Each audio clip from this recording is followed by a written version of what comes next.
Huminto ka! Huminto ka sabi! Nakatakot na yung bata, oh. Kumarurot ang rider na yan na may angkas na 2 bata at 1 babae nang sitahin ng MMDA sa Maynila.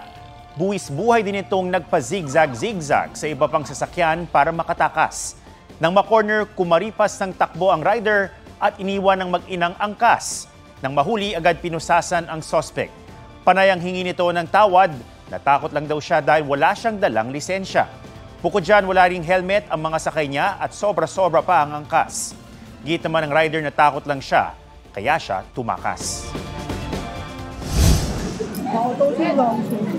Initial violation niya is just 3,000 pesos eh. Ang buhay hindi pwedeng palitan yan.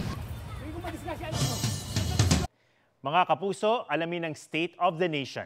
Mag-subscribe sa GMA Integrated News sa YouTube. Sa ating mga kapuso abroad, samahan niyo kami sa GMA Pinoy TV at sa www.gmanews.tv.